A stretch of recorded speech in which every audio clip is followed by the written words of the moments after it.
Can I have the VT, please? Usual ಆಗಿ celebrities big boss ಹೋಗೋದು famous ಆಗಂತೂ ನೋಡೇ ಇದ್ದೀವಿ. ಬಟ್ ಪಬ್ಲಿಕ್ ಅದರಲ್ಲಿ ಹೋದ್ರೆ ಹೇಗಿರುತ್ತೆ ಅನ್ನೋದನ್ನ ನಾವು ಇವಾಗ ನೋಡ್ತೀವಿ. ಮತ್ತೆ ಶುರು ಮಾಡೋಣ. ಅಡ್ಬಿದ್ದೆ ಬಿದ್ದಿಲ್ವಲ್ಲ ಅಕ್ಕ, ಎಷ್ಟು ದಿನ ಆಯ್ತಕ್ಕ ನೀನ್ ನೋಡಿ, ಚೆನ್ನಾಗಿದ್ಯಾ ಅಕ್ಕ? ನಾನು ಪಕ್ಕಾ ಎಂಟರ್ಟೈನ್ಮೆಂಟ್ ಕೊಡ್ತೀನಿ ಮೇಡಮ್. ನಿಮಗೆ ಕ್ರಿಂಜ್ ಅಂದ್ರೆ ಎಂಟರ್ಟೈನ್ಮೆಂಟ್ ಅನ್ಸುತ್ತಾ? ಅಂದ್ರೆ ಏನು? ಈ ಪಾಯಿಂಟ್ ನ ಇಟ್ಕೊಂಡು ನಾನು ರುಬ್ಬೇಕು ಅಂತ ಮಾಡಿದ್ಯಾ? ನಿಮ್ ಮಗಳು ನೋಡಿದಾರ ರೀಲ್ಸ್ ನ? ನೋಡ್ತಾಳೆ ಸರ್. ಅವಳು ಅದೇ ತರ ಮಾಡಿದ್ರೆ ನಾನು ಆಕ್ಚುಲಿ ನನ್ನ ಹತ್ರ ಒಂದು ಸ್ವಲ್ಪ ಕಲೆ ಇದೆ, ಅದನ್ನ ಪ್ರೂವ್ ಮಾಡ್ಕೊಳ್ತೀನಿ. ಇಂತ ಒಂದು ಬಿಹೇವಿಯರ್ಸ್ ನಾನು ಬಿಗ್ ಬಾಸ್ ಅಲ್ಲಿ ನೋಡಕ್ಕೆ ಇಷ್ಟ ಪಡಲ್ಲ. ಏನ್ರಿ ಕಿತ್ಕೊಳ್ತೀರ ಅನ್ನೋದು? ಏನ್ ಗೊತ್ತು? ನನ್ನ ಜೀವನ ಅನ್ನೋದು ಯಾರ ಮಗಳಿಗೂ ಗೊತ್ತಿಲ್ಲ. ಅಕ್ಕ, ನೀವ್ ಯಾಕೆ ಬಿಗ್ ಬಾಸ್ ಹೋಗ್ಬಾರ್ದು? ನಾನೇನೋ ಹೋಗಕ್ ರೆಡಿ ಇದ್ದೀನಿ. ಮತ್ ಹೋಗುವಲ್ಲ, ಆಡಿಷನ್ ಕೊಡು. ನಾನು ಹೋಗ್ತೀನಿ, ಆದ್ರೆ ಸುದೀಪ್ ಅಣ್ಣ ಇರಲ್ಲ ಅಲ್ಲಿ. ಹೌದು, ಅದು ಕರೆಕ್ಟ್. ನೀನು ಸುದೀಪ್ ಅಣ್ಣನಾದ್ರ ಹೋಗಿ ಹ್ಯಾಪಿ ಬರ್ಡೇ ಅಂದ್ರೆ ಹೊರತ್ ಕಳ್ಸ್ಬಿಡ್ತಾರೆ. ಟು ಯು ಬರ್ತಾಡೆ ಕರೆಕ್ಟ್ ತಾನೇ?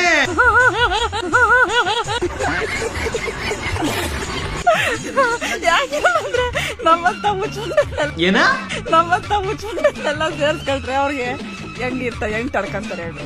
ಅದಕ್ಕೆ ಸಂಗೀತ ಶಾಟ ಕಳ್ಸಿದ್ದು. ಇಂತ ಒಂದು ಬಿಹೇವಿಯರ್ಸ್ ನಾನು ಬಿಗ್ ಬಾಸ್ ಅಲ್ಲಿ ನೋಡಕ್ಕೆ ಇಷ್ಟ ಪಡಲ್ಲ. ತುಂಬಾ ಚೆನ್ನಾಗಿ ಹೇಳ್ತಾರೆ, ಸಮಾಜಕ್ಕೆ ಏನಾರು ಕೊಡು ಅಂತ. ನನ್ನ ಹತ್ರ ಏನೈತೆ ಸಮಾಜಕ್ಕೆ ಕೊಡಕ್ಕೆ? ಏನಿಲ್ಲ ನನ್ನ ಹತ್ರ ಸಮಾಜಕ್ಕೆ ಕೊಡಕ್ಕೆ. ಇರೋ ನನ್ನ ಮಕ್ಳ ಏನು ಸಮಾಜಕ್ಕೆ ಕೊಟ್ಟಿಲ್ಲ, ನಾವೇ ಕೊಡಬೇಕು ಸಮಾಜಕ್ಕೆ. ನಾನು ಕೊಟ್ಟ ಸಂದೇಶದಿಂದ ಸಮಾಜ ಅದ್ಲು ಬದಲಾಗ್ಬಿಟ್ಟು ಫುಲ್ಲು ಸಮಾಜ ಸಿಂಗಾಪುರ್ ಆಗ್ಬಿಟ್ಟು ನಮ್ಮ ಸಮಾಜ ಉದ್ಧಾರ ಆಗ್ಬಿಟ್ಟು ಉಡ್ದಾರ ಬಿಚ್ಬಿಟ್ಟು ಬಹುಶಃ ಚೇಂಜ್ ಆಗ್ಬಿಟ್ಟು ಬದಲಾವಣೆಯಲ್ಲಿ ಅದೆಲ್ಲಿ ನಾವು ನಡೆದ್ಬಿಟ್ಟು ನಮ್ಮ ಸಮಾಜ ಸುಧಾರಣೆ ಆಗ್ಬಿಡುತ್ತೆ. ನಾವು ಸಮಾಜಕ್ಕೆ ಒಳ್ಳೇದು ಕೊಡಬೇಕು, ಸಮಾಜ ಸರಿ ಹೋಗ್ಬೇಕು. ಸಮಾಜ ಸರಿಯಾಗೈತೆ, ನಾವು ಒಬ್ಬೊಬ್ರೊಬ್ಬೊಬ್ಬರ ಸರಿಯಾಗಿ ಹೋಗ್ಬಿಟ್ರೆ ಸಮಾಜ ಆರಾಮಾಗಿ ಸರಿ ಹೋಗ್ಬಿಡುತ್ತೆ. ನಮ್ಮ ಹತ್ರ ನಿಯತ್ತು ತಾಕತ್ತಿದ್ರೆ ಎಲ್ಲನೂ ಸರಿ ಹೋಗುತ್ತೆ. ಸಮಾಜ ಸರಿ ಹೋಗ್ಬೇಕಂತೆ, ಸಮಾಜಕ್ಕೆ ನಾನೇನೋ ಕೊಡ್ಬೇಕಂತೆ. ಲಂಬೋರ್ಗಿರಿ ಇಟ್ಕೊಂಡಿರೋನು ದುಡ್ಡಿರೋನು ವಿಧಾನಸೌಧದಲ್ಲಿ ಲಕ್ಷ ಪೀಕವನೇ ಸಮಾಜಕ್ಕೆ ಏನೂ ಮಾಡ್ತಿಲ್ಲ. ನಮ್ಮಂಥವ್ರು ಅಲಗ್ ಬುಲಕ್ಕವರು ಇಲ್ಲಿ ಪಲ್ಟಿ ಹೊಡೆದ್ರೆ ಅಲ್ಲಿ ನೈಟಿ ಹಾಕ್ಕೊಂಡು ಓಡಾಡೋರು. ನಮ್ಮಂಥವ್ರು ಏನು ಸುಧಾರಣೆ ಮಾಡೋಣ ಸಮಾಜನ? 4 ಜನ ಇರೋವರೆಗೂ 4 ಜನಕ್ಕೆ ನಗ್ಸೋಣ. ಅಮ್ಮ ನೀನು ಕೆರೆಯೋದು ನಿಲ್ಸಮ್ಮ, ನಗ್ಸೋಣ ಅಂತ ಬಂದು ನಾವು ಸಮಾಜಕ್ಕೆ ಸುಧಾರಣೆ ಮಾಡ್ಬೇಕಂತೆ, ಒಳ್ಳೇದು ಮಾಡ್ಬೇಕು. ನಾವು ಏನೋ 1,000 ಕೋಟಿ ಇದ್ದಿದ್ರೆ ತಗೊಂಡ ನನ್ನ ಮಕ್ಕಳನ್ನ ಎಲ್ಲರಿಗೂ ಅಂತಂದ್ಬಿಟ್ಟು ಸ್ವಲ್ಪ ಹಂಚ್ಬಿಟ್ಟು ಸ್ವಲ್ಪ ಮಡಿಕೊಂಬಿಟ್ಟು ಸ್ವಲ್ಪ ಬಿಲ್ಡಿಂಗಲ್ಲಿ ಇಕ್ಬಿಟ್ಟು ಅಕೌಂಟಲ್ಲಿ ಇಕ್ಕೊಂಡು ಪೈಪ್ ಎಳಕ್ಕೆ ಭೂಮಿ ಒಳಕ್ಕೆ ತುರ್ಸ್ಕೊಂಡು ದುಡ್ಡನ್ನೆಲ್ಲ ಸೇರಿಸ್ಕೊಂಡು ನಾವು ಸಮಾಜ ಉದ್ಧಾರಣೆ ಮಾಡ್ತಾ ಇದ್ವೋ ಏನೋ ಗೊತ್ತಿಲ್ಲ. ಸಮಾಜ ಉದ್ಧಾರ ಮಾಡಬೇಕಂತೆ. ಬೆಳ್ಳಿ ಉದ್ಧಾರನೂ ನಮ್ಮ ಹತ್ರ ಇಲ್ಲ. ನನ್ನ ಮಕ್ಕಳು ಬೆಂಚ್ ಕಾರ್ಗಳಲ್ಲಿ ಓಡಾಡ್ಕೊಂಡು ಕೆಲವರು ಮಿಂಡ್ರಗುಟ್ಟಿದ ದುಡ್ಡೆಲ್ಲ ಸೇರಿಸ್ಕೊಂಡು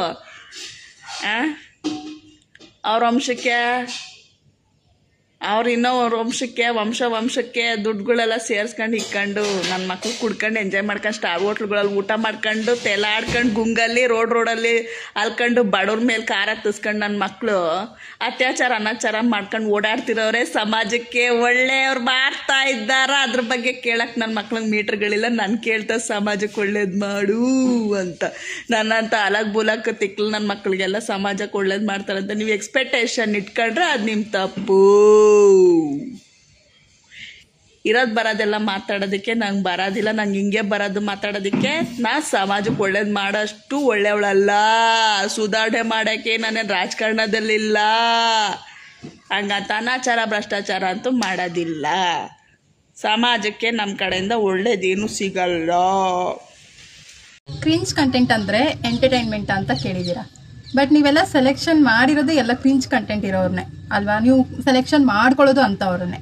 ಏಕೆಂದರೆ ನಿಮಗೆ TRP ಬೇಕಾಗಿರುತ್ತಲ್ವಾ? ಅದಕ್ಕೆ ಈಗ ನೋಡಿ ಕುಡುಂಕು ಅಂತ ಹೇಳಿ ಬರ್ತಾರಲ್ವಾ ಮಂಜು ಅವ್ರನ್ನ ನೀವು ಪ್ರೋಮೋನಲ್ಲಿ ಆ ಥರ ಮಾಡಿದ್ದೀರಾ, ಹೋಗು ಆ ಥರ ಈ ಥರ ಅಂತ ಮಾತಾಡಿದ್ದೀರಾ ಅಲ್ವಾ? ಅವ್ರು ನೋಡ್ತಾರೆ ಅಗ್ನಿ ಪರೀಕ್ಷೆ ಸೀಸನಲ್ಲಿ ಖಂಡಿತ ಅವ್ರು ಬಂದೇ ಬರ್ತಾರೆ. ಅವ್ರನ್ನ ಸೆಲೆಕ್ಷನ್ ಮಾಡ್ತಾರೆ. ಯಾಕೆಂದರೆ ಪ್ರೋಮೋ ಹೋದಾಗಿಂದ ಬರೀ ಅವರು ವಿಷಯನೇ ಮಾತಾಡ್ತಿದ್ದಾರಲ್ಲ ಜನ. ಸೊ ಅದಕ್ಕೆ ಅವ್ರನ್ನೇ ತಗೋತಾರೆ. TRP ಯಾರ ಮೇಲೆ ಚೆನ್ನಾಗಿ ಹೋಗುತ್ತೋ ಅವ್ರನ್ನ ಮಾತ್ರ ಇಲ್ಲಿ ತಗೋತಾರೆ. ಅವರು ಕ್ರಿಂಜ್ ಕಂಟೆಂಟ್ ಬಿಟ್ಟು ಬೇರೆ ಏನು ಮಾಡಿದ್ದಾರೆ ಹೇಳಿ ನೋಡೋಣ. ನೀವು ತಗೊಳಂಗಿದ್ರೆ ಎಲ್ಲ ಎಜುಕೇಟೆಡ್ನೇ ತಗೊಳ್ಳಿ, ಇಲ್ಲ ಅಂದರೆ ಎಲ್ಲ ಕ್ರಿಂಜ್ ಕಂಟೆಂಟ್ ಮಾಡೋರನ್ನೇ ತಗೊಳ್ಳಿ, ಇಲ್ಲಾಂದರೆ ಎಲ್ಲ ನೆಟ್ಟಿಗಿರೋ ಕಂಟೆಂಟ್ ಮಾಡ್ತಾರಲ್ವಾ ಅವ್ರನ್ನ ಅದು ತಗೊಳ್ಳಿ. ಇಲ್ಲ 3 ಮಿಕ್ಸ್ ಮಾಡಿ ಜಡ್ಜ್ ಪೊಸಿಷನ್ ಅಲ್ಲಿ ಇದೀನಿ ಅಂತ ಹೇಳಿ ನಮ್ಗೆ ಯಾವ ರೀತಿ ಬೇಕೋ ಆ ಥರ ಮಾತಾಡೋದಕ್ಕೆ ಮಾತ್ರ ಹೋಗಕ್ಕೆ ಹೋಗ್ಬೇಡಿ, ಓಕೆನಾ? ಜಡ್ಜಸ್ಗೆ ಹೇಳ್ತಿರೋದು ವಿನಯ್ ಗೌಡ ಆಗಲಿ, ಸಂಗೀತ ಶೃಂಗೇರಿ ಆಗಲಿ, ಶ್ರುತಿ ಮ್ಯಾಮ್ ಆಗಲಿ.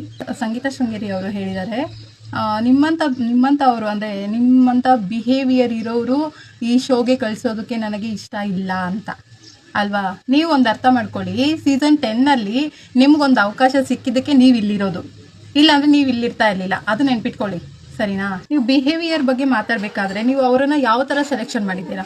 ಅವ್ರ ಫಾಲೋವರ್ಸು, ಅವ್ರ ವೀಡಿಯೋಸಿಂದನೇ ಅವ್ರ ಫಾಲೋವರ್ಸಿಂದನೇ ತಾನೇ ನೀವು ಸೆಲೆಕ್ಷನ್ ಮಾಡ್ಕೊಂಡ್ಬಂದು ಇಲ್ಲಿ ಆಡಿಷನ್ ಕೊಡೋದಕ್ಕೆ ಬಿಟ್ಟಿರೋದು. ಆಡಿಷನ್ ಕೊಡೋವಾಗ ಮಾತ್ರ ಬಿಹೇವಿಯರು, ಕ್ರಿಂಜ್ ಕಂಟೆಂಟು ಇವೆಲ್ಲ ಯಾಕೆ ಮಾತಾಡಬೇಕು? ಬಿಗ್ ಬಾಸ್ ಮನೆಗೆ ಹೋಗ್ಬೇಕಾದ್ರೆ ಗಟ್ಟಿಯಾದ ಮನಸ್ಸು ಬೇಕಂತೆ.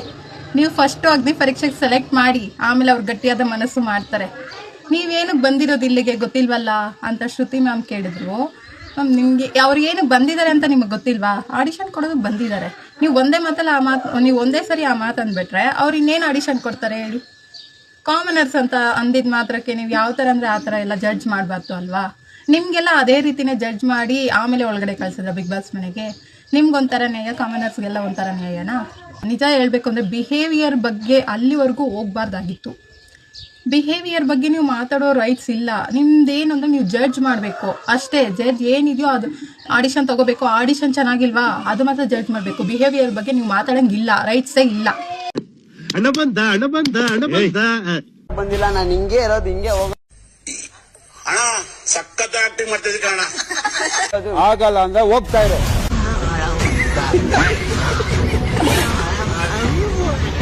ಹೋಗ್ತಾ ಇರೋ.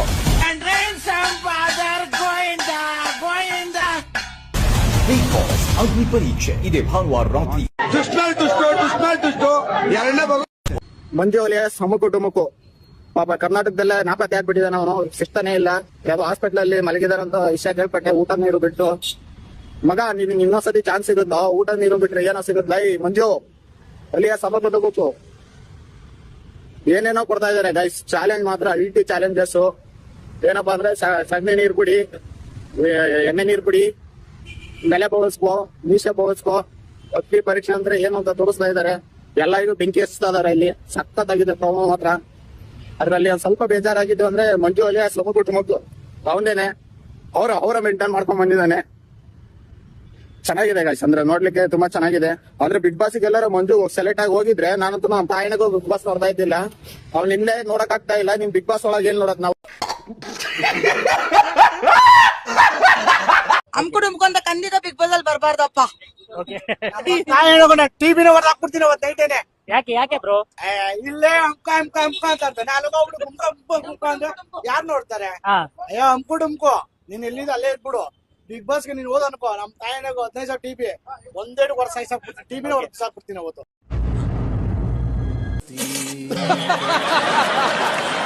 ಒಂದು ಇಡೆನ್ ಟ್ಯಾಲೆಂಟ್ ಕೂಡ ಇದೆ. ಅಂದ್ರೆ ಒಬ್ರು ತುಂಬಾ ಟ್ಯಾಲೆಂಟೆಡ್ ಪರ್ಸನ್ ಕೂಡ ಇದ್ದಾರೆ. ಅವ್ರನ್ನ ತುಂಬಾ ಜನ ಅಬ್ಸರ್ವ್ ಮಾಡಿರೋದನ್ನ ನಾನು ಅಬ್ಸರ್ವ್ ಮಾಡಿದೀನಿ ಅಂತ ಹೇಳ್ಬೋದು. ಹೌದು, ನಾನು ಯಾವುದೇ ರೀತಿ ಈ ಅಮುಕುಡುಮುಖ ಬಗ್ಗೆ ಹೇಳ್ತಾ ಇಲ್ಲ. ಅವ್ನಿಗೆ ಯಾವುದೇ ರೀತಿ ಟ್ಯಾಲೆಂಟ್ ಇಲ್ಲ ಅಂದ್ರೂ ಕೂಡ ಇಲ್ಲಿವರೆಗೂ ಹೇಗ್ ಬಂತ ಅನ್ನೋದೇ ನನಗೆ ಗೊತ್ತಾಗ್ತಾ ಇಲ್ಲ. ಟ್ಯಾಲೆಂಟ್ ಇರೋ ಅಂತ ತುಂಬಾ ಜನ ಇದ್ರು, ಅವ್ರನ್ನೆಲ್ಲ ಬಿಟ್ಟು ಇವನ್ನ ಹೇಗೆ ಸೆಲೆಕ್ಷನ್ ಮಾಡ್ಕೊಂಡ್ರು ಅಂತ ನನಗೆ ಗೊತ್ತಾಗ್ತಾ ಇಲ್ಲ ಅಂತ ಹೇಳ್ಬೋದು. ಹೌದು ಗೈಸ್, ನಾನು ಹೇಳ್ತಾ ಇರುವಂತ ಇಡನ್ ಟ್ಯಾಲೆಂಟ್ ಬಂದು ಇನ್ಸ್ಟಾಗ್ರಾಮ್ ನಲ್ಲಿ ಮಿಸ್ಟರ್ ಸಿಂಪಲ್ ಕ್ರಿಯೇಷನ್ ಅಂತ ಇದ್ದಾರೆ. ಅವರ ಒಂದು ಐಡಿಯಾ ನಾನು ಕೆಳಗಡೆ ಮೆನ್ಷನ್ ಮಾಡಿದ್ದೆ. ಇವರು ಒಬ್ರು ರ್ಯಾಪರ್ ಅಂತ ಹೇಳ್ಬೋದು. ತುಂಬಾ ಚೆನ್ನಾಗಿ ರ್ಯಾಪ್ ಸಾಂಗ್ ಗಳನ್ನ ಮಾಡ್ತಾ ಇದ್ದಾರೆ. ಚಂದನ್ ಶೆಟ್ಟಿ ಯಾವ ರೀತಿ ಮಾಡ್ತಾ ಇದ್ರು ಅದಕ್ಕಿಂತ ಸ್ವಲ್ಪ ತುಂಬಾ ಚೆನ್ನಾಗಿ ಬೆಟರ್ ಆಗಿ ಮಾಡ್ತಾ ಇದ್ದಾರೆ ಅಂತಾನೆ ಹೇಳ್ಬೋದು. ಇವರು ಕೂಡ ಚಂದನ್ ಶೆಟ್ಟಿ ತರ on the spot rap song ಗಳನ್ನ ಮಾಡ್ತಾ ಇದ್ದಾರೆ ಅಂತ ಹೇಳ್ಬೋದು. ಇವರ ಒಂದು ಐಡಿಯಾ ಕೆಳಗಡೆ ಮೆನ್ಷನ್ ಮಾಡಿರ್ತೀನಿ. ಅವರು ಕೂಡ ಒಂದು ಬಿಗ್ ಬಾಸ್ ಗೆ ಬಂದಿದ್ದಾರೆ ಅನ್ನೋ ಒಂದು ಅಪ್ಡೇಟ್ ಕೂಡ ಸಿಕ್ಕಿದೆ. ಬಿಗ್ ಬಾಸ್ ಪ್ರತಿ ವರ್ಷ ಬಿಗ್ ಬಾಸ್ ಒಳಗಡೆ ಅಗ್ನಿ ಪರೀಕ್ಷೆ ನಡೆಯೋದು. ಆದ್ರೆ ಈ ವರ್ಷ ಬಿಗ್ ಬಾಸ್ ಗೆ ಹೋಗೋದಕ್ಕೇನೆ ಒಂದು ಅಗ್ನಿ ಪರೀಕ್ಷೆ ಅನ್ನುವಂತಹ ಒಂದು ಶೋನ ಗೆಲ್ಲುವಂತ ಒಂದು ಕಾನ್ಸೆಪ್ಟ್ ನ ತಂದಿದ್ದಾರೆ. ಯಾರೆಲ್ಲ ತೆಲುಗು ಬಿಗ್ ಬಾಸ್ ನೋಡಿರ್ತೀರ ಅವ್ರೆಲ್ಲರಿಗೂ ಅರ್ಥ ಆಗಿರುತ್ತೆ. ಯಾಕೆಂದ್ರೆ ಹೋದ ವರ್ಷ ತೆಲುಗು ಬಿಗ್ ಬಾಸ್ ನಲ್ಲಿ ಸೇಮ್ ಇದೇ ಕಾನ್ಸೆಪ್ಟ್ ಆಯ್ತು. ಅದೇ ಕಾನ್ಸೆಪ್ಟ್ ಇವಾಗ ಕನ್ನಡ ಸೀಸನ್ ನಲ್ಲೂ ಕೂಡ ಆಗ್ತಾ ಇದೆ. ಏನಪ್ಪಾ ಈ ಕಾನ್ಸೆಪ್ಟ್ ಅಂತಂದ್ರೆ, ಇದೇ ತಿಂಗಳು ಆಗಸ್ಟ್ 16ನೇ ತಾರೀಕಿಗೆ ರಾತ್ರಿ 9 ಗಂಟೆಗೆ ಅಗ್ನಿ ಪರೀಕ್ಷೆ ಅನ್ನುವಂತಹ ಒಂದು ಶೋ ಸ್ಟಾರ್ಟ್ ಆಗುತ್ತೆ. ಅದಾದ್ಮೇಲೆ ಸೋಮವಾರದಿಂದ ಶುಕ್ರವಾರದವರೆಗೂ ರಾತ್ರಿ 9 ವರೆಗೆ ಇರುತ್ತೆ. ಆಗುತ್ತೆ. ಈ ಒಂದು ಶೋ ನಲ್ಲಿ ಏನಾಗುತ್ತೆ, ಯಾರೆಲ್ಲ ವಿಡಿಯೋಗಳನ್ನ ಕಳಿಸಿದ್ರಲ್ಲ ಈ ಬಿಗ್ ಬಾಸ್ ಶೋಗೆ ಸೆಲೆಕ್ಷನ್ ಗೆ ಅಂತೇಳಿ, ಸೊ ಅದ್ರಲ್ಲಿ ಯಾರ್ಯಾರು ಸೆಲೆಕ್ಟ್ ಆಗಿದ್ದಾರೆ ಎಲ್ಲಾರನ್ನು ಅಗ್ನಿ ಪರೀಕ್ಷೆ ಶೋಗೆ ಕಳಿಸ್ತಾರೆ. ಅಲ್ಲಿ ಕಳಿಸ್ಬಿಟ್ಟು ಅಲ್ಲಿ ಒಂದು 4-5 ಜನ, ಮೇ ಬಿ ಒಂದು 3 ಜನ ಜಡ್ಜ್ ಗಳು ಇರ್ಬೋದು. ಆ ಜಡ್ಜ್ ಗಳ ಪೈಕಿ ನಮ್ಮ ಗಿಲ್ಲಿ ಅವರು, ಆಮೇಲೆ ಸಂಗೀತ ಅವರು, ವಿನಯ್ ಗೌಡ ಅವರು, ಶ್ರುತಿ ಮೇಡಮ್ ಅವರು, ಇವ್ರ ಹೆಸರು ಕೇಳಿ ಬರ್ತಾ ಇದೆ. ಇವರಲ್ಲೇ 3 ಜನ ಇರ್ಬೋದು ಅಂತ ನಾನು ಅನ್ಕೊಳ್ತಾ ಇದ್ದೀನಿ. ಅಂಡ್ ಆಲ್ಮೋಸ್ಟ್ ಅವರೇ ಬರ್ಬೋದು ಕೂಡ. ಅಂಡ್ ಸ್ನೇಹಿತರೆ, ಇದೇನಾಗುತ್ತೆ, ಆ ಶೋ ನಲ್ಲಿ ಎಲ್ಲ ಗೇಮ್ಸ್ ಇರುತ್ತೆ, ಆಮೇಲೆ ಅವ್ರವ್ರ ಪರ್ಸನಾಲಿಟಿ ಬಗ್ಗೆ ಎಲ್ಲಾನು ಇರುತ್ತೆ. ಯಾರು ಇಂಪ್ರೆಸ್ ಮಾಡಿ ಆ ಶೋನ ಗೆಲ್ತಾರಲ್ಲ ಅವ್ರಿಗೆ ಡೈರೆಕ್ಟ್ ಆಗಿ ಬಿಗ್ ಬಾಸ್ ಸೀಸನ್ 13 ಗೆ ಎಂಟ್ರಿ. ಅದ್ರ ಜೊತೆಗೆ ಅಲ್ಲೇನ್ ಜಡ್ಜ್ ಗಳು ಕೂತಿರ್ತಾರಲ್ಲ, ಅವ್ರು ಯಾರನ್ನಾದ್ರೂ ಒಂದಿಬ್ಬರನ್ನ, ಅವ್ರಿಗೆ ಯಾರು ಚೆನ್ನಾಗಿ ಅನ್ಸಿದ್ರು ಅವ್ರಿಬ್ಬರನ್ನ ಕಳಿಸಬಹುದು. ಅದಾದ್ಮೇಲೆ ಜನರ ವೋಟಿಂಗ್ಸ್ ಪೈಕಿ ಒಂದಿಬ್ರು ಹೋಗ್ಬೋದು. ಸೊ ಟೋಟಲ್ ಆಗಿ ಈ ಅಗ್ನಿ ಪರೀಕ್ಷೆ ಶೋ ಮೂಲಕ ಒಂದು 6-7 ಜನ ಡೈರೆಕ್ಟ್ ಬಿಗ್ ಬಾಸ್ ಗೆ ಎಂಟ್ರಿ ಕೊಡ್ತಾರೆ, ಆಯ್ತಾ. ಇದಾದ್ಮೇಲೆ ಇಲ್ಲಪ್ಪ ಅಗ್ನಿ ಪರೀಕ್ಷೆ ಶೋ ನಲ್ಲಿ ಇನ್ನೂ ಒಂದಿಬ್ರು ಜನ ಸಖತ್ತಾಗಿ ಆಟ ಆಡಿದ್ರಲ್ಲ, ಇವ್ರು ಯಾಕೆ ಸೆಲೆಕ್ಟ್ ಮಾಡಿಲ್ಲ, ಇವ್ರನ್ನ ಯಾಕೆ ಹೋಗಿಲ್ಲ ಅಂತೇಳಿ ಸಿಕ್ಕಾಬಡೆ ಜನ ಕನ್ಫ್ಯೂಸ್ ಆಗೋ ರೀತಿ ಮಾಡ್ತಾರೆ. ಯಾರಾದ್ರೂ ತುಂಬಾ ಚೆನ್ನಾಗಿ ಆಟ ಆಡಿದವ್ರನ್ನ ಸೆಲೆಕ್ಟ್ ಮಾಡಿದೆ. ಸೊ ಅವ್ರನ್ನ ಏನ್ ಮಾಡ್ತಾರೆ, ಈ ಬಿಗ್ ಬಾಸ್ ನಲ್ಲಿ ವೈಲ್ಡ್ ಕಾರ್ಡ್ ಎಂಟ್ರಿ ಇರುತ್ತಲ್ಲ ಅರ್ಧ ಸೀಸನ್ ಆದ್ಮೇಲೆ, ಆ ಒಂದು ಟೈಮ್ ಅಲ್ಲಿ ಇವ್ರನ್ನ ಎಂಟ್ರಿ ಮಾಡಿಸ್ತಾರೆ. ಸೊ ಇದೆಲ್ಲ ಕೂಡ ಈ ವರ್ಷ ಬಿಗ್ ಬಾಸ್ ನ ಸ್ಟ್ರಾಟಜಿ. ಈ ವರ್ಷ ಸಿಕ್ಕಾಪಟ್ಟೆ ಸಖತ್ತಾಗಿರುತ್ತೆ. ಸೊ ನಾನಂತೂ ಎಕ್ಸೈಟಿಂಗ್ ಆಗಿ ವೇಟ್ ಮಾಡ್ತಾ ಇದ್ದೀನಿ. ಅಂಡ್ ಅನ್ನಾಹುತ ಅಪ್ಡೇಟ್ಸ್ ಇವೆ. ಯಾರಿಗೆಲ್ಲ ಅಪ್ಡೇಟ್ಸ್ ಬೇಕೋ ಗೊತ್ತಲ್ಲ ಅವ್ರು ಏನ್ ಮಾಡ್ಬೇಕು ಅಂತ. ಅಂಡ್ ನೀವ್ ಹೇಳಿ, ಈ ಸರಿ ಅಗ್ನಿ ಪರೀಕ್ಷೆ ಶೋಗೆ ಯಾರ್ಯಾರು ಸೆಲೆಕ್ಟ್ ಆಗಿರ್ಬೇಕು, ಯಾರ್ಯಾರು ಜಡ್ಜ್ ಗಳಿರ್ಬೇಕು, ಅಂಡ್ ಯಾವ ಸಾಮಾನ್ಯ ಅಭ್ಯರ್ಥಿನ ನೀವು ಬಿಗ್ ಬಾಸ್ ಮನೇಲಿ ನೋಡಕ್ ಇಷ್ಟಪಡ್ತಾ ಇದೀರಾ, ಕಮೆಂಟ್ ಮಾಡಿ. ಇಲ್ಲಿವರೆಗೂ ಬಂದೆ, ಒಂದು ಆಡಿಷನ್ ಅಟೆಂಡ್ ಮಾಡಿದೆ, ಎಲ್ಲ ಓಕೆ. ನನಗೆ ಜಡ್ಜಸ್ ಗಳು ಏನ್ ಹೇಳ್ತಾರೆ ಅಂದ್ರೆ, ಬಿಗ್ ಬಾಸ್ ಅಲ್ಲಿ ಇರಕ್ಕೆ ನಿನಗೆ ಎಬಿಲಿಟಿ ಇಲ್ಲ ಅಂತ ಹೇಳ್ತಾರೆ. ಓಕೆ ವಿನಯ್ ಗೌಡ್ರೆ, thank you so much. Personal ಆಗಿ ವಿನಯ್ ಗೌಡ್ರಿಗೆ ಥ್ಯಾಂಕ್ ಯು ಸೊ ಮಚ್. ಬಾಕಿ ಎಲ್ಲ ಜಡ್ಜಸ್ಗೂ ನಾನು ರೆಸ್ಪೆಕ್ಟ್ ಮಾಡ್ತೀನಿ.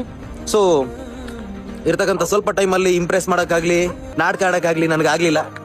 ಸೊ ನನ್ನ ತಾಯಿ ಮ್ಯಾಟ್ರನ್ನ ಇಟ್ಕೊಂಡು ನನಗೆ ಯಾವುದೇ ರೀತಿ ನನ್ನ ಟ್ಯಾಲೆಂಟ್ನ ಪ್ರೂವ್ ಮಾಡ್ಕೊಳ್ಳೋ ಅವಶ್ಯಕತೆ ಇರಲಿಲ್ಲ. ನನಗೆ ಎಬಿಲಿಟಿ ಇಲ್ಲ ಅಂತ ಒಂದು ಮಾತು ಹೇಳಿದ್ರು, ನನಗೆ ಹಟ್ಟಾಗ್ಬಿಡ್ತದ್ದು. ಎಬಿಲಿಟಿ ಇಲ್ಲ ಅಂತ ಒಂದೇ ಒಂದು ಮಾತು ಹೇಳ್ಬಿಟ್ಟು, ನಾನು ಸಿಂಪಲ್ ಆಗಿ ಹೇಳೋದು, ನನ್ನ ಜನ ಇದಿರಲ್ಲ, ಫಸ್ಟ್ ಟೈಮ್ ನನಗೆ ತುಂಬಾ ಬೇಜಾರಾಗ್ತಿದೆ. ಪರವಾಗಿಲ್ಲ, ಬೇಡ ಅಂತ ಹೇಳಿ ಕಳ್ಸಿದ್ರು ಪರವಾಗಿಲ್ಲ, ಎಬಿಲಿಟಿ ಇಲ್ಲ ಅಂತ ಕಳ್ಸಿದ್ರು. ನಮ್ಮ ಅಮ್ಮನ ನನಗೂ ಹೇಳ್ತೀನಿ, ಈ ಬಿಗ್ ಬಾಸ್ ಸ್ಟೇಜ್ ಅವಕಾಶನ ನಾನು ದೇವರನಿಗೂ ಪಡ್ಕೊಂತೀನಿ. 10 ವರ್ಷ ಆದ್ರೂ ಚಿಂತೆ ಇಲ್ಲ. ಇದೇ ಅಕ್ಷಯ ಸ್ಟುಡಿಯೋ ವಿಘ್ನ ವಿನಾಶಕನ ಸಾಕ್ಷಿಯಾಗಿ ಹೇಳ್ತಾ ಇದ್ದೀನಿ, ಪಡ್ಕೊಂತೀನಿ ಆ ಸ್ಟೇಜ್ನ. ಪರವಾಗಿಲ್ಲ, ಕಾಮನ್ ಮ್ಯಾನ್ ಆಗಿ ಬಂದೆ, ಕಾಮನ್ ಮ್ಯಾನ್ ಆಗಿ ಇದ್ದೀನಿ. ನನಗೆ ಏನ್ ಗೊತ್ತಾ, ನನ್ನ ಜನರ ಹತ್ರ ನಾನು ಕೇಳ್ಕೊಳ್ಳೋದು ಒಂದೇ, ನನ್ನ ಹತ್ರ ಎಬಿಲಿಟಿ ಇಲ್ವಾ? ಈಗ ನೀವುಗಳು ಜಡ್ಜಸ್ ಆಗಿ ನಿಮ್ಮ ಒಪಿನಿಯನ್ ಏನಿದೆಯೋ ನಾಳೆ ಸೋಷಿಯಲ್ ಮೀಡಿಯಾ ಇದೆಯಲ್ಲ ನಮ್ಮ ಹತ್ರ, ಅದಾಯ್ತಾ? ಅಷ್ಟೇ ಬ್ರೋ. ಲೈಫಲ್ಲಿ ಎಲ್ಲ ಕಳ್ಕೊಂಡು ಬಂದು ಅವನ ಅಕ್ಕಂಚಿ ಏನು ಬ್ರೋ ಇದು ಆಗ್ತಾ ಇಲ್ಲ ನಮ್ಗೆ. ದೇವರನಿಗೂ ನನ್ಗೆ ಆಗ್ತಿಲ್ಲ, ಸೋತೋಗ್ಬಿಟ್ಟೆ bro. JP bro, big boss select ಆಗಿಲ್ಲ ಅಂತೆ. ನಿಮ್ಮ ಹತ್ರ ಏನ್ ಟ್ಯಾಲೆಂಟ್ ಇದೆ ಬಿಡಿ ಬ್ರೋ, ಸುಮ್ನೆ ಹೇಳ್ಬೇಡಿ ಬ್ರೋ. ನಿಮ್ ಟ್ಯಾಲೆಂಟ್ ಎಲ್ಲ ಏನು ಇಲ್ಲ ಅಂತ ಹೇಳಿದ್ರಂತಲ್ಲ ಯಾರು, ಈ ವಿಡಿಯೋ ಅವರಿಗೆ ಗೊತ್ತಾಗಿದೆ ಯಾರಿಗೆ ಅಂತ ಅನ್ಕೊಂತೀನಿ. 1 ತಿಂಗಳು ಆ ವ್ಯಕ್ತಿ ನಮ್ಮ ಮನೇಲಿದ್ರು, ಆ ವ್ಯಕ್ತಿ ಟ್ಯಾಲೆಂಟ್ ರಿಯಲ್ ಆಗಿ ನಾನು ನೋಡಿದೀನಿ. ಆ ವ್ಯಕ್ತಿ ನಿಜವಾಗ್ಲೂ ಆ ಬಿಗ್ ಬಾಸ್ ಅಲ್ಲಿ ಹೇಳಿದ್ರಂತೆ ಆ ವ್ಯಕ್ತಿಗೆ ಟ್ಯಾಲೆಂಟ್ ಇಲ್ಲ ಅಂತ ಹೇಳಿದ್ರಂತೆ. JP ಬ್ರೋ, ನಾನು ನಿಮ್ನ ಹತ್ರದಿಂದ ನೋಡಿದೀನಿ ಬ್ರೋ, ನಿಮ್ ಟ್ಯಾಲೆಂಟ್ ಏನಂತ ಗೊತ್ತು ಬ್ರೋ. ಸೋಷಿಯಲ್ ಮೀಡಿಯಾದಲ್ಲಿ ನಿಮ್ಮ ಹೆಸರು ಆಗ್ಲಿ, ನಿಮ್ಮ ಒಂದು ಟ್ಯಾಲೆಂಟ್ ಆಗ್ಲಿ ತುಂಬಾ ಜನ ನೋಡಿದ್ದಾರೆ. 4 ಲಕ್ಷ ಜನ ಇದ್ದಾರೆ ನಿಮ್ ಹಿಂದೆ, ಫಾಲೋವರ್ಸ್ ಕೂಡ ಗೇನ್ ಆಗಿದ್ದಾರೆ. ಸುಮ್ನೆ ಬರಲ್ಲ ಬ್ರೋ, ಒಂದು ವ್ಯಕ್ತಿ ತಕ್ಕ ಟ್ಯಾಲೆಂಟ್ ಇದ್ರೆ ಅಷ್ಟೇ ಫಾಲೋ ಮಾಡೋದು ಜನ. ಈ ಎಷ್ಟೋ ಕ್ರಿಂಜಸ್ ಆಗ್ಲಿ ಪ್ರತಿಯೊಬ್ರು ಯಾರ್ಯಾರಿಗೂ ಆಪರ್ಚುನಿಟಿ ಕೊಡ್ಬೋದು, ಬಟ್ ರಿಯಲ್ ಟ್ಯಾಲೆಂಟ್ ಬೆಲೆ ಇಲ್ಲ ಅಂತ ಇನ್ ನೋಡಿದ್ಮೇಲೆ ಗೊತ್ತಾಯ್ತು ಬ್ರೋ. ಸೋತೋಗ್ಬಿಟ್ಟೆ ಬ್ರೋ. ಬಟ್ ವಿನಯ್ ಮತ್ತೆ ಸಂಗೀತ ಅವ್ರನ್ನೇ ಫ್ರೇಮಲ್ಲಿ ತೋರಿಸ್ಬೇಕಾದ್ರೆ ನನಗೆ ಸ್ವಲ್ಪ ಇರಿಟೇಟ್ ಆಗ್ತಾಯಿತ್ತು. ಆಗಲ್ಲ ಅಂದ್ರೆ ಹೋಗ್ತಾ ಇರೋ ಯಾಕಂದ್ರೆ ಅವ್ರಿಬ್ರದ್ದು ಕಾಂಬೋ ಅವಾಗಿಂದನೂ ಒಂಥರ ಇರಿಟೇಟಿಂಗ್ ಕಾಂಬೋನೆ. ಇಂಥದೇನಾ ಬೋಡಿಸ್ಕೋಳಿ ಏನಾದ್ರು ಒಂದು ಕಿರಿಕ್ ಮಾಡ್ತಾ ಇರ್ತಾರೆ, ಆ ಕಿರಿಕ್ನೆಸ್ಗೋಸ್ಕರ ವಾಪಸ್ ಕರೆಸ್ಬಿಟ್ಟು ಇದರಲ್ಲಿ ಆ ಟ್ಯಾಲೆಂಟೆಡ್ ಪೀಪಲ್ಗೆಲ್ಲ ಕಿರಿಕ್ ಮಾಡ್ಕೊಂಡು ಲೈಕ್ ಗಿನ್ನಿಸ್ ಇದನ್ನ ಅರ್ಧ ಹಾಕಿ ಅಂತ ಹೇಳೋದು. ಸೊ ಆ ಒಂದು ಶೋಗೋಸ್ಕರ ಲೈಕ್ ಆ ಥರ ಒಂದು ದೊಡ್ಡದಾಗಿರೋ ಒಂದು ವಿಷಯನ ಮಾಡೋದು ನನಗೇನೋ ಒಳ್ಳೇದಲ್ಲ ಅನ್ನಿಸ್ತು. ಇಷ್ಟು ಕಷ್ಟಪಟ್ಟು ಗಿನ್ನಿಸ್ ವರ್ಲ್ಡ್ ರೆಕಾರ್ಡ್ ಅನ್ನೋದನ್ನ ತಗೊಂಡಿರ್ತಾರೆ, ಅದನ್ನು ಇಷ್ಟು ಈಸಿಯಾಗಿ ಜಸ್ಟ್ ಲೈಕ್ ದ್ಯಾಟ್ ಅನ್ನೋ ಥರ ಅರ್ಧ ಹಾಕಿದ ವಿಷಯಕ್ಕೋಸ್ಕರ ನೀವು ಇದನ್ನ ಡಿಸ್ಟ್ರಾಯ್ ಮಾಡಕ್ಕೆ ಹಿಡಿದೀರಾ, ಸರಿ ಇಲ್ವಲ್ಲ ಅನ್ನೋ ಥರ ಇತ್ತು. ಬಟ್ ಅದೇ ಪ್ರೋಮೋ ನೋಡಿ ನಾವು ಯಾವುದನ್ನು ಡಿಸೈಡ್ ಮಾಡಬಾರ್ದು. ಆ್ಯಂಡ್ ಮೋರ್ ಓವರ್ ತುಂಬ ಜನ ಹೇಳಿದ್ರು ಪ್ರೋಮೋದಲ್ಲಿ ಓಡಿಸ್ಬಿಟ್ರಲ್ಲ, ಬೈಕ್ ಕಳಿಸ್ಬಿಟ್ರಲ್ಲ, ಅಂದ್ಕೊಂಡು ಮುಗಿನ ಅವ್ನಿಲ್ಲ ಆಗರು ಸುಮ್ಮನೆ ಇರು ಅಂತ ಹೇಳಿದಾಗ ಆ್ಯಕ್ಚುಲಿ ನಾನು ಹೇಳ್ತಿರೋದು ಅದೇನೆ, ಪ್ರೋಮೋ ನೋಡಿ ನಾವು ಯಾವುದನ್ನು ಡಿಸೈಡ್ ಮಾಡೋಕ್ಕೆ ಆಗಲ್ಲ, ಅದು ಫೇಕ್. ಸೊ ಎಲ್ಲದನ್ನೂ ಪ್ರೋಮೋದಲ್ಲಿ ಹೇಗಿರುತ್ತೆ ಅಂದರೆ ಹೈ ಮೂಮೆಂಟ್ಸ್ ಇರಬೇಕು ಅವ್ರಿಗೆ. ಹೈ ಅನ್ನೋದಕ್ಕಿಂತ ಶೋಲ್ ನಡೆಯೋದೊಂದಿರುತ್ತೆ, ಶೋಲ್ ಇಷ್ಟು ಪರ್ಸೆಂಟ್ ಪೀಪಲ್ ನೋಡ್ತಿದ್ದಾರೆ ಅಂದರೆ, ಆದರೆ ಪ್ರೋಮೋನ ಜಾಸ್ತಿ ಜನ ನೋಡ್ತಾರೆ. ಆ್ಯಂಡ್ ಅದರಲ್ಲಿ ಹೈ ಮೂಮೆಂಟ್ಸ್ ತುಂಬ ಇರುತ್ತೆ. ಲೈಕ್ ನಾನೇ ಮಧ್ಯೆ ಇವಾಗ ಪ್ರೋಮೋಸ್ ಆಗ್ಬೇಕಾದ್ರೆ ಪಟ್ ಅಂತ ಮುಕುಂದ್ ಬರುತ್ತೆ. ಯಾಕೆ ನಾ ಇಂಪ್ರೆಸ್ ಮಾಡಕ್ ಬಂದಿಲ್ಲ, ನಾನು ಹಿಂಗೆ ಇರೋದು, ಹಿಂಗೆ ಹೋಗೋದು. ಈ ದೇಶಕ್ಕೆ ನಿಮ್ಮಿಂದ ಒಂದು ಸಣ್ಣ ಸಹಾಯ, ಸ್ಮಾಲ್ ಹೆಲ್ಪ್, ನೋ ಚಾನ್ಸ್ ಅಷ್ಟೇ.